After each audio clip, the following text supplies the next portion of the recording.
বাংলাদেশ এবং ভারতের সম্পর্ক কখনোই শুধু দুই প্রতিবেশী দেশের মধ্যে সীমাবদ্ধ ছিল না। এটি ছিল ক্ষমতার ভারসাম্য, কৌশলগত হিসাব, অর্থনৈতিক নির্ভরতা এবং রাজনৈতিক প্রভাবের এক জটিল সমীকরণ। বাইরে থেকে বন্ধুত্বের ভাষা যতই উচ্চারিত হোক, বাস্তবে এই সম্পর্ক সবসময়ই অসম শক্তির এক দর কষাকষি। আর আজকে নতুন রাজনৈতিক বাস্তবতায় দাঁড়িয়ে প্রশ্নটা আবার সামনে এসেছে, ঢাকা কি সত্যিই সম্মান মর্যাদার সম্পর্ক পাচ্ছে, নাকি দিল্লি এখনো বাংলাদেশকে কেবল নিজের স্বার্থের পরিসরে দেখছে? তারেক রহমানের নেতৃত্বে বিএনপি সরকার ক্ষমতায় আসার 1 মাস পার হয়েছে। এর আগে 1.5 বছর অন্তর্বর্তীকালীন সরকারের সময় ভারত কার্যত দূরত্ব বজায় রেখেছিল। শেখ হাসিনার পতনের পর মোহাম্মদ ইউনূসের নেতৃত্বাধীন সরকারকে দিল্লি প্রকাশ্যে না হলেও কার্যত অস্থায়ী হিসেবে দেখেছিল। ভারতের বক্তব্য ছিল পরিষ্কার, নির্বাচিত সরকার ছাড়া গভীর সম্পর্ক নয়। ফলে কূটনৈতিক যোগাযোগ কমে যায়, উচ্চ পর্যায়ের সফর বন্ধ হয়, এমনকি বাণিজ্যিক সম্পর্কেও অস্বস্তির ছাপ পড়ে। কিন্তু এখানে একটি গুরুত্বপূর্ণ প্রশ্ন উঠে আসে, ভারত কি সত্যি গণতন্ত্র নিয়ে উদ্বিগ্ন ছিল, নাকি নিজের পছন্দের রাজনৈতিক বাস্তবতা হারানোর কারণে দূরত্ব তৈরি করেছিল? কারণ একই সময়ে শেখ হাসিনা এবং তার দলের বহু নেতাকর্মী ভারতে আশ্রয় পাওয়ার ঘটনাটি বাংলাদেশের জনমনে গভীর প্রতিক্রিয়া সৃষ্টি করে। অনেকের চোখে এটি ছিল সরাসরি রাজনৈতিক পক্ষ নেওয়া। প্রতিবেশী দেশে নিরপেক্ষ থাকার বদলে দিল্লি যেন একটি নির্দিষ্ট শক্তিকে রক্ষা করছে, এমন ধারণা দ্রুত ছড়িয়ে পড়ে। এরপর আসে ক্রিকেট কূটনীতির সংকট। মুস্তাফিজুর রহমানকে ঘিরে আইপিএল এবং আন্তর্জাতিক টুর্নামেন্ট নিয়ে যে বিতর্ক তৈরি হয়, তা কেবল খেলাধুলার ইস্যু ছিল না, এটি প্রতীক হয়ে দাঁড়ায় রাজনৈতিক টানাপোড়েনের। ক্রিকেট, যা দুই দেশের জনগণের আবেগের জায়গা, সেটি যখন রাজনৈতিক সংকেত বহন করতে শুরু করে, তখন বোঝা যায় সম্পর্কের ভেতরে কতটা চাপ জমে আছে। নতুন নির্বাচন, আন্তর্জাতিক স্বীকৃতি পাওয়ার পর পরিস্থিতি বদলানোর ইঙ্গিত আসে। ফল ঘোষণার পরপরই নরেন্দ্র মোদীর অভিনন্দন বার্তা এবং ফোনালাপ যেন নতুন অধ্যায়ের সূচনা করে। দিল্লি বুঝিয়ে দিতে চাইল তারা যে কোনো নির্বাচিত সরকারের সঙ্গে কাজ করতে প্রস্তুত, কিন্তু কূটনীতির ভাষা আর বাস্তব আচরণ এক জিনিস নয়।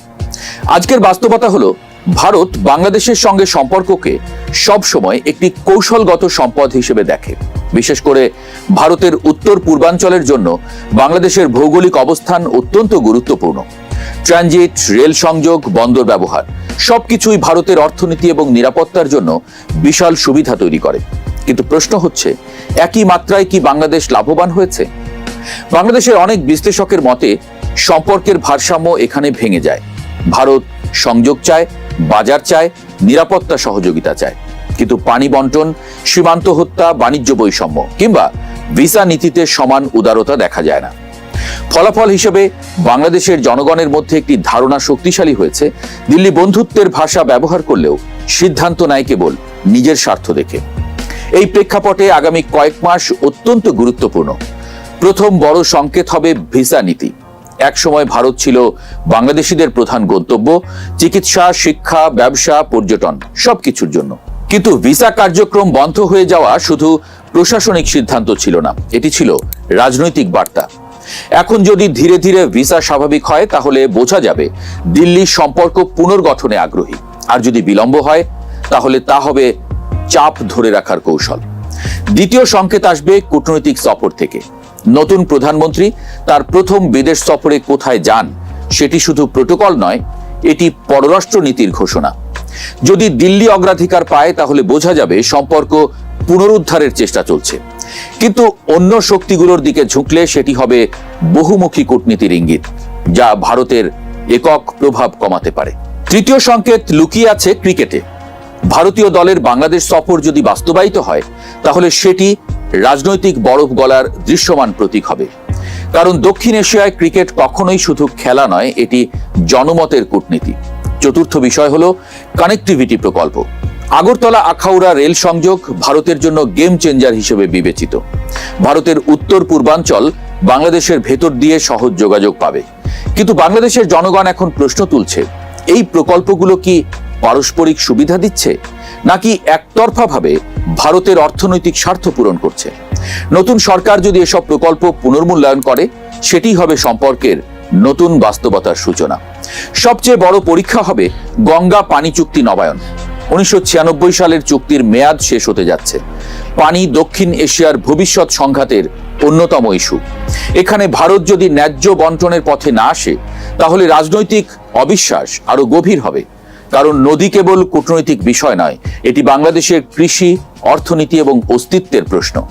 এই পুরো সম্পর্কের কেন্দ্রে আছে একটি বাস্তবতা: ভারত একটি আঞ্চলিক শক্তি আর বাংলাদেশ একটি দ্রুত উত্থানশীল রাষ্ট্র।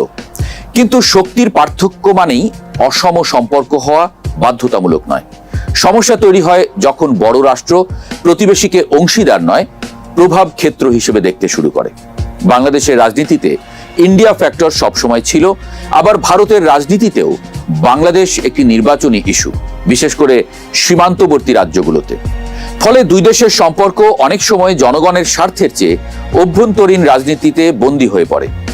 আজকের বাস্তবতা হলো, দিল্লি বাংলাদেশের স্থিতিশীলতা চায়, কিন্তু সেই স্থিতিশীলতা যেন তাদের কৌশলগত স্বার্থের সঙ্গে সামঞ্জস্যপূর্ণ হয়।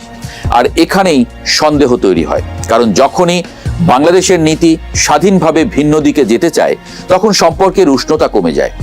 নতুন সরকারের সামনে তাই বড় চ্যালেঞ্জ হলো ভারসাম্য রক্ষা করা। একদিকে প্রতিবেশীর সঙ্গে বাস্তবমুখী সম্পর্ক, অন্যদিকে জাতীয় স্বার্থের দৃঢ় অবস্থান। অন্ধ বিরোধিতা যেমন ক্ষতিকর, তেমনি অন্ধ নির্ভরতাও বিপজ্জনক। বাংলাদেশকে বুঝতে হবে, বন্ধুত্ব তখনই টিকে থাকে যখন উভয় পক্ষ সম্মান পায়। যদি সম্পর্ক একপাক্ষিক সুবিধার উপর দাঁড়ায়, তাহলে তা দীর্ঘস্থায়ী হয় না। ইতিহাস বলছে, ছোট রাষ্ট্রগুলো তখনই শক্তিশালী হয় যখন তারা কৌশলগতভাবে বহুমুখী সম্পর্ক তৈরি করে এবং কোনো এক শক্তির উপর অতিরিক্ত নির্ভরশীল হয় না। ঢাকা এবং দিল্লির সম্পর্ক এখন ঠিক সেই মোড়ে দাঁড়িয়ে। বাইরে হাসি হাসি মুখ, ভেতরে কঠিন হিসাব। সামনে সহযোগিতার সুযোগ আছে, আবার অবিশ্বাসের ঝুঁকিও আছে। আগামী কয়েক মাসে নেওয়া সিদ্ধান্তগুলোই বলে দেবে এই সম্পর্ক নতুন ভারসাম্যের দিকে যাচ্ছে নাকি পুরনো অভ্যাসেই ফিরে যাচ্ছে। কারণ শেষ পর্যন্ত আন্তর্জাতিক রাজনীতিতে তথা কূটনীতিতে স্থায়ী বন্ধু বলে কিছু নেই, থাকে শুধু স্থায়ী স্বার্থ। আর প্রশ্নটা এখন একটাই: বাংলাদেশ কি নিজের স্বার্থকে সামনে রেখে সম্পর্ক গড়বে, নাকি আবারও অন্যের কৌশলগত খেলায় একটি গুরুত্বপূর্ণ কিন্তু নীরব ভূমিকায় সীমাবদ্ধ থাকবে? ঢাকা দিল্লি সম্পর্কের ভবিষ্যৎ লুকিয়ে আছে কিছু নীরব সংকেতে, আর সেই সংকেতগুলোই বলে দেবে দক্ষিণ এশিয়ার রাজনীতির পরবর্তী গন্তব্য কোন দিকে।